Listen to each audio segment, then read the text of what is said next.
పెహల్గాం. పెహల్ అంటే ఏమంటారు తెలుగులో?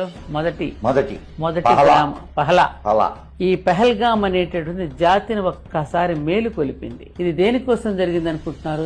మళ్ళీ ధర్మ సంస్థాపన జరగడానికి జరిగింది. నిజం. ఆనాడు ద్రౌపదిని అవమానపరిస్తే ఏ విధంగా యుద్ధం జరిగిందో, అంతకుముందు త్రేతాయుగంలో సీతాదేవిని అవమానపరిస్తే ఎలా యుద్ధం జరిగిందో, ఒక మాతృమూర్తి యొక్క భర్తను, ముఖ్యంగా అక్కడ ఉన్న వాళ్ళందరినీ కూడా వస్త్రాలు ఊడదీసి వాళ్ళెవరో తెలుసుకుని ఇది మోడీకి చెప్పు అని చెప్పి కాల్ చేశాడే, అక్కడ వస్త్రాలు విప్పినందుకు పరమశివుడు ప్రళయతాండవం చేసి ఆనాడు శక్తిని అవమానపరిచినందుకు, ఏది తన భార్య అయినటువంటి సతీదేవిని అవమానపరిచిన దక్షయజ్ఞం తగలబెట్టి రండిరా, వీరభద్రుడు ఆ జటాజుటాన్ని నేలకు విసిరికొట్టి నాశనం చేసి రండిరా అని చెప్పాడు చూసారా పరమశివుడు.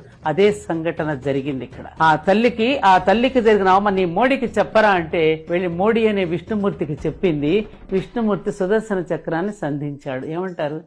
ఎప్పుడు కూడా మహాభారతంలో ఏది జరుగుతుందో భూమి భూలోకులు మనకిప్పుడు సమాజంలో కూడా అవే సంఘటనలు మీరు ప్రతిదీ మీరు సమన్వయం చేసుకుంటే అవే జరుగుతాయి. ఎప్పుడైతే స్త్రీని అవమానపరుస్తారో అప్పుడు యుద్ధం తప్పదు. అందుకని సింధూర్ అని పేరు పెట్టారు. ఎంత నచ్చిందంటే నేను చేతులెత్తి నమస్కరిస్తున్నాను ఈ పదం వాడిన